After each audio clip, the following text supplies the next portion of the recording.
वालेकुम। तो फ़िज़िक्स की सेकंड ईयर की जो हार्ड एरिया की आंसर की है वो आप लोगों के सामने है और आपने मुझे लाजमी बताना है कि पेपर आप लोगों का कैसा हुआ।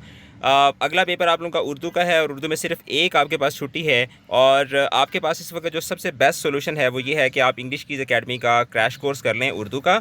और ये 14 मई को यानी कल सुबह 9 बजे से 1 बजे तक ये कोर्स होगा, जिसमें MCQs, कवायद इंशा, इल्मुल बयान, इल्मुल बदी, सबक, नज़म और गज़ल की तशरीह और तफ़हीम, मज़मून निगारी, रुदात नवीसी, आप बीती, दरख्वास्त, पेपर हल करने का तरीका, आसान और मेयारी नोट्स, ये सब कुछ आपको जो है वो 4 घंटे की एक सिस्टमेटिक क्लास के अंदर आपको सारी की सारी प्रिपरेशन करवा दी जाएगी। एकेडमी का नंबर आपको नज़र आ रहा होगा, इस पर रब्ता करें और अपने आप को इस कोर्स के लिए लाजमी रजिस्टर करवाएं। तो चलते हैं जनाब आंसर की तरफ। पहला सवाल ये था कि impurity atoms are doped in semiconductor to increase, the correct option is option B, to increase conductivity. फिर उसके बाद Curie point is a temperature where, the correct option is option B, where ferromagnetic changes to paramagnetic material. फिर उसके बाद question number 3 है कि what is the system international unit of current gain, तो that is option C, it has no unit. और उसके बाद the variation of electric potential due to a point charge with distance is represented by the graph as. तो इसमें देखें कि जो option B है इसके अंदर क्या हो रहा है कि ये डिक्रीज़ हो रहा है जबकि बाकी तीनों के अंदर कांस्टेंट है।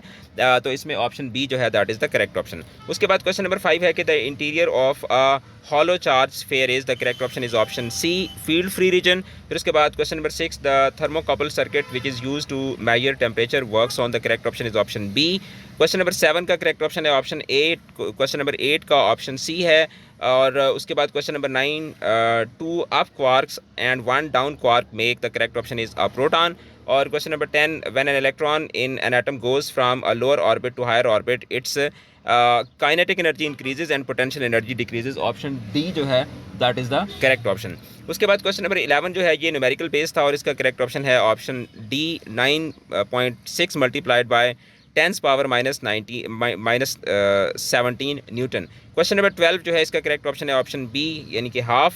और क्वेश्चन नंबर 13 जो है the term lambda naught and lambda I has the same dimension as, the correct option is option A, potential difference.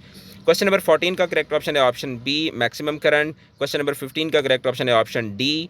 Question number 16 का correct option B option D है और क्वेश्चन नंबर 17 का जो correct option है that is option C. तो ये जनाब आपका पेपर रहा जो सब्जेक्टिव पेपर था। बड़े सिंपल से क्वेश्चन थे एंड आई होप कि आपने पेपर को बहुत अच्छे तरीके से एस किया होगा। और इंग्लिश कीज़ अकेडमी ने आपको जो क्रैक शीट प्रोवाइड की थी उस क्रैक शीट से काफ़ी सारे क्वेश्चन आए हुए थे एंड आई होप कि आपने उनको प्रिपेयर करके आपकी अपने पेपर को अच्छे तरीके से अटैम्प्ट किया होगा। अब आपने नेक्स्ट क्या करना है, आपको यहाँ पे अकेडमी का नंबर नज़र आ रहा है, इस नंबर पे अभी रब्ता करें और अपने आप को उर्दू के क्रैश कोर्स के लिए रजिस्टर करवाएं और अपनी तैयारी पक्की करें। वीडियो को शेयर करें, चैनल को सब्सक्राइब करें, अपना रखिएगा बहुत ज़्यादा ख्याल। ऑल द बेस्ट, खुदा हाफिज़।